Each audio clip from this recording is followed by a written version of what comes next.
Hello नमस्कार दोस्तों, मैं एन के मेहता आप सभी का मनपसंद सब्जेक्ट हिंदी का चैप्टर नंबर 4 का VVI MCQ लेके आया हूँ जो बोर्ड एग्जाम में पूछे जाते हैं।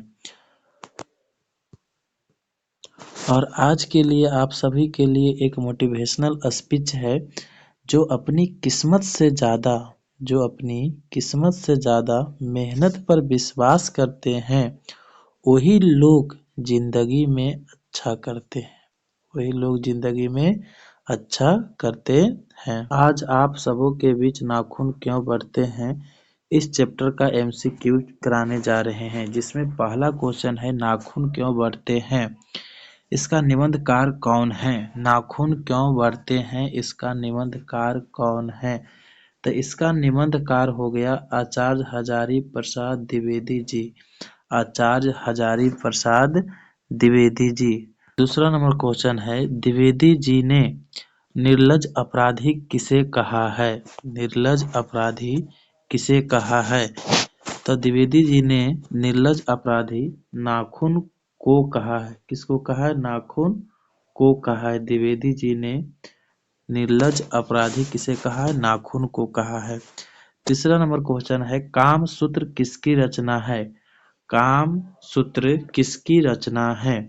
तो काम सूत्र जो है वात्स्यायन की रचना है। किसकी रचना है? वात्स्यायन की रचना है।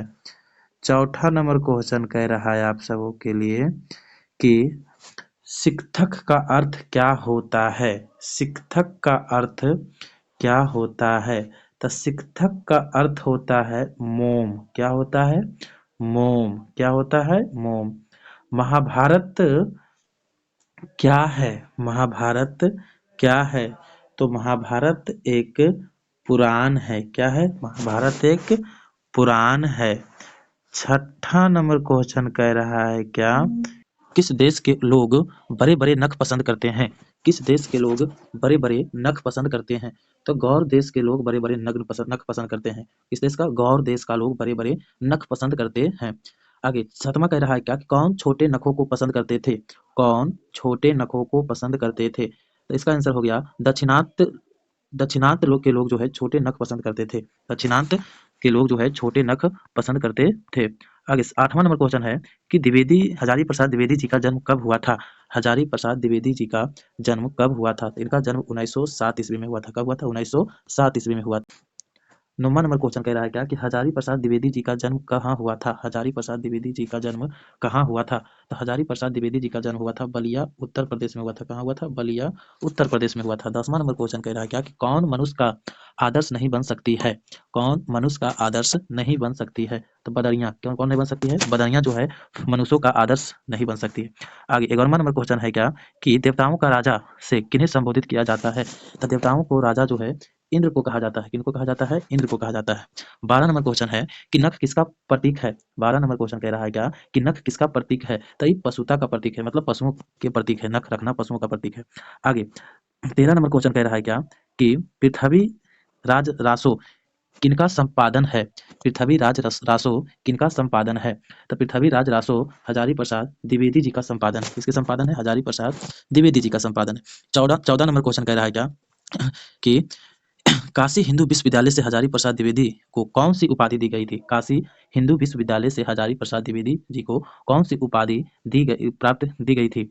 14 नंबर का आंसर हो जाएगा ज्योतिषाचार्य की उपाधि प्राप्त किए थे। कौन सा? ज्योतिषाचार्य की उपाधि प्राप्त किए थे। आगे 15 नंबर क्वेश्चन कह रहा है क्या कि हजारी प्रसाद द्विवेदी कब पद्म भूषण की उपाधि से सम्मानित किया गया था? हजारी प्रसाद द्विवेदी जी को कब पद्म भूषण की उपाधि से सम्मानित किया गया था? तो 15 का आंसर हो जाएगा आपका बी नंबर, यानी 1957 ईस्वी में जो है इनको पद्म भूषण की उपाधि दिया गया था। 16 नंबर क्वेश्चन कह रहा है क्या अशोक के फूल की रचना किनकी रचना है? अशोक का फूल किनकी रचना है? तो जो है हजारी प्रसाद द्विवेदी जी की रचना है। किनकी रचना है? हजारी प्रसाद द्विवेदी जी का रचना है। 17 नंबर क्वेश्चन कह रहा है कि हजारी प्रसाद द्विवेदी जी का मृत्यु कब और कहाँ हुई थी?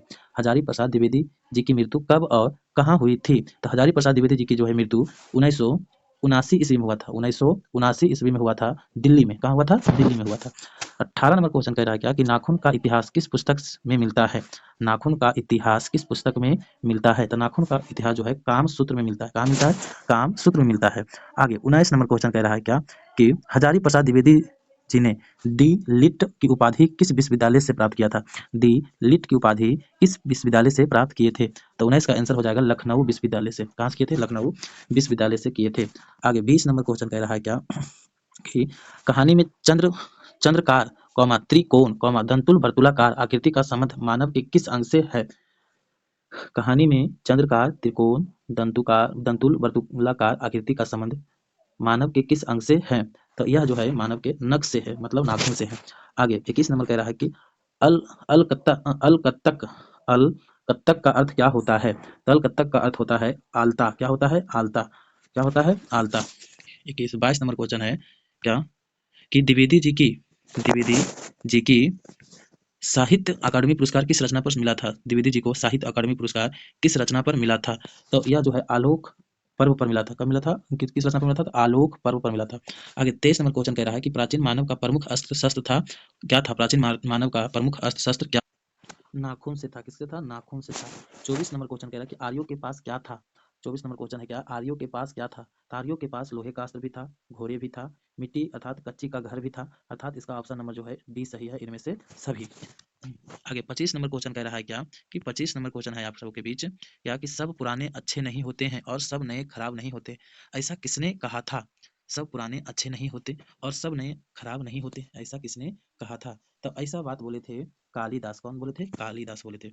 आगे 26 नंबर क्वेश्चन है क्या कि नखधर मानुष आज किस पर विश्वास करते हैं? नखधर मनुष्य आज किस पर विश्वास करते हैं? तो 26 का ऑप्शन नंबर जो है सी एटम बम पर विश्वास करते हैं। नखधर मानुष आज किस पर विश्वास कर रहा है, भरोसा कर रहा है? एटम बम पर भरोसा कर रहा है। आगे 27 नंबर क्वेश्चन है आप सबके लिए क्या मनुष्य की मनुष्यता यही है कि वह सबके दुख सुख को सहानुभूति के साथ देखता है, यह तथ्य किसका है?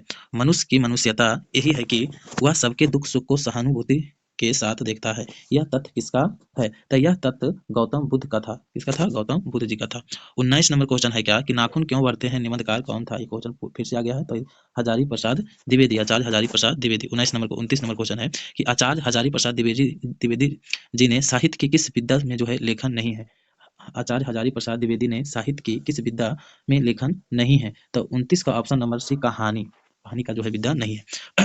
आगे 30 नंबर क्वेश्चन है क्या कि कौन सी रचना हजारी प्रसाद द्विवेदी को की नहीं है? कौन सी रचना हजारी प्रसाद द्विवेदी जी का नहीं है? तो इसका ऑप्शन नंबर जो है बी माटी की मूर्तें। अशोक का फूल इन्हीं का रचना है। वान भट्ट की आत्मकथा इन्हीं का रचना है। हिंदी साहित्य का आदिकाल इन्हीं का रचना है। माटी की फूल मूर्तें इनकी रचना नहीं। आगे हिरोशिमा कहाँ है? तो हिरोशिमा कहाँ है? 31 नंबर क्वेश्चन है हिरोशिमा कहाँ है? तो हिरोशिमा जो है जापान में। कहाँ है? जापान में। 32 नंबर क्वेश्चन है कि कौन छोटे नखों को पसंद करते हैं? कौन छोटे नखों को पसंद करते हैं? तो 32 का ऑप्शन नंबर जो है ए दक्षिणात्य लोग जो है छोटे नख को पसंद करते हैं। फिर से क्वेश्चन दोहराया गया है। आगे 33 नंबर नाखून क्यों बढ़ते हैं किस प्रकार का निबंध है? नाखून क्यों बढ़ते हैं किस प्रकार का निबंध है? तो यह निबंध जो है ललित निबंध है। कौन निबंध है? ललित निबंध है। 34 नंबर क्वेश्चन दधीची की हड्डी से क्या बना था? दधीची की हड्डी से क्या बना था? तो दधीची की हड्डी से इंद्र का वज्र बना था। क्या बना था? इंद्र का वज्र बना था। आगे 35 नंबर क्वेश्चन है क्या कि लेखक के अनुसार मनुष्य के नाखून किसके जीवंत प्रतीक है? लेखन के अनुसार मनुष्य के नाखून किसके जीवंत प्रतीक है? तो 35 का ऑप्शन नंबर जो है सी पाशवी वृत्तियों की यानी पशु वृत्तियों की प्रतीक है, मतलब जानवर की तरह अगर नाखून बढ़ाता है तो वह जानवर की तरह प्रतीक होता है। आगे 36 नंबर क्वेश्चन है सहजात वृत्तियां किसे कहते हैं? सहजात वृत्तियां किसे कहते हैं? तो यह अनजान स्मृतियों को कहते हैं। क्या किसको कहते हैं? अनजान स्मृतियों को कहते हैं। तो इस चैप्टर का जो है इस चैप्टर का कुल 36 एमसीक्यू कराए हैं, जो बहुत वीवीआई एमसीक्यू था।